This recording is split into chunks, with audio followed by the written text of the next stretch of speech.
in the first period, Florida was so good, the high danger chances were 13-1. Now, Stu Skinner had allowed 3 goals, but he also stopped 10 high danger chances on top of it.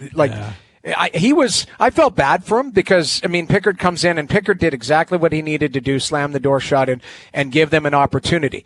But that was not Stu Skinner. That was not, a weak goaltending performance that we got to get him out of there. But that being said, it was a strategic pull that worked. And that's where, Knobloch, we've talked about it. Some of the things that he does, because, putting in Stetcher didn't really work. Stetcher gets run over, gives that turnover to Verhaeghe, and it's in the back of the net. And I think he plays like 2 shifts after that. So that, Klingberg will go back in probably for Stetcher and where you can protect him on home ice. But that pull, it can go either way, right? And there's no losing at that point. Exactly. I guess the point is if Pickard goes in and gives up 1 or 2 quick, you're like, well, it was over anyway. The only reason why, you can look back on it the way that you are is because they showed up, they started playing, they started scoring, and it was depth players. It was the depth players that scored, and Nugent Hopkins gets them on the board, but Darnell Nurse with a beauty. Kapanen assist. And Kapanen with an assist, absolutely. And, you're right about Skinner. Now, it was somewhat of a mercy pull / inspiration to the group, like we're pulling him out. Yeah, you just said, the Stetcher Klingberg thing. There's no way Skinner's playing again. Yeah. My opinion. Clearly, he can't start Game 5. Not next game. He cannot start Game 5. You got to just go with Pickard now. He never loses. And I thought he was brilliant last night. He made some stops in overtime that were unbelievable. The Bennett one-timer, this one right here. Yeah, that's an right unbelievable there. save. And I thought it was in, guys. I thought they were going to buzzer it late. I thought it was going to be one of those down-the-ice buzzers. 100%. And it didn't work out that way. But he made 2 big saves in overtime, and I also think it was Luosterainen or Lundell in the second period was in alone on a partial, a tiny breakaway for Lundell in, and he makes the blocker save. So I had been saying this. Stu Skinner has faced, I think, 5 breakaways that I can think of recently. One was Tyler Seguin in Dallas, and then Reinhart, Marchand, a couple times, and then Bennett. And the only one he'd stopped was where Reinhart missed the net. You need a save at the right time. The Oilers in the second period, so they were outchanced in the first period 13-1. The Oilers had 20 high danger chances in the second period, 20-3. It was insane how they tilted the ice. And you got to also look at Florida. They were awful, right? It's got to go both ways. You can't just yell, well, the Edmonton was horrendous, but Florida was great. It was flipped because Florida, again, that's a championship team that completely mailed it in after they were up 3-0.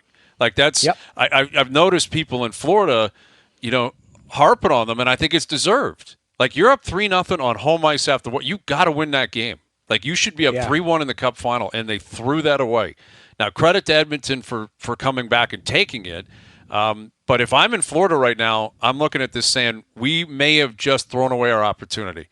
It's the best 2 out of 3. They're still a very good team, clearly. They're going to keep playing. I think this is probably going 7 now. But you give a team like Florida a 3-0 lead on home ice, that's got to be a win. It has to be. Yes. And it obviously went the opposite way. And then, who's the guy that does it in the end? It's Draisaitl, and it's a fluky, crazy bounce.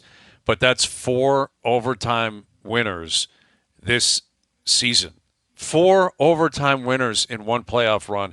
And we did our clutch shot earlier in the week, and that's why he was in mine. And I didn't have McDavid in because I was like, I got to put winners in, and I'll make one exception. And when it comes to clutch, I'm sorry, there's no one like Draisaitl. The guy, he's a beast. I thought he was unreal last night. I thought McDavid was good. I thought McDavid was very good at times and had opportunities. But to me, it was Draisaitl that drove the bus. And I think it's fitting and justified that he gets the OT winner because it's just natural for him. That's just what he does. He was fantastic when needed to be. But I felt bad for those guys in the first period because I thought Darnell Nurse and Evander Kane did their best to almost take them right out of the game. Like I'm sorry, and all that. Yeah, it's just you know what I mean. The penalties, but it's the lack of awareness at the time of the penalties. Evander Kane's taken like 4 stick penalties. Like he checks. I text Strutty. We'll ask him, but Evander Kane checks with his stick and high. So all of a sudden the stick gets high, and like the Oilers, the lack of discipline after them getting 4 penalties in Game 3 in the first period. They come back with 3 in the first period last night, and you're like, what the hell are they doing? No, like, I thought Nurse redeemed himself. I thought he was really good the rest of the way. Nurse redeemed himself significantly. Kane, I didn't notice a lot, as the game went on. But now you got a best 2 out of 3, and this is probably the way it should be. Like 3 thrilling games. Game 3 was obviously a throwaway. Florida just pounced and beat up on Edmonton, but we said it yesterday. It was a must-win for the Oilers. They had to win, and they found a way to win. And you shrink the series, best 2 out of 3, home ice. They've been great at home. Again, Pickard starts Game 5. I don't know what your mini Jerry's is that you're going to see Skinner again at any point this playoff run. I guess it's possible. If Pickard gets shelled in the first, that Skinner goes back in tomorrow night. It's like 50%. It is wild that the two of them are just jockeying back and forth over a Stanley Cup run. It's crazy. It is. Considering, we've seen it in previous years, but you've seen one guy just grab it and go, right? Like it was Grubauer before Holtby. It was Scott Darling and then into Crawford. It was Marc-Andre Fleury into Matt Murray. Who was it before Adin Hill? It was Adin Hill took over. It was Larry Brossois. Oh, yeah. Larry Brossois. Larry Brossois got hurt. But Hill took it, never looked back. This is literally just a game of pickleball between these two. But it is weird, and this is where it's probably a bigger conversation after all the series is over.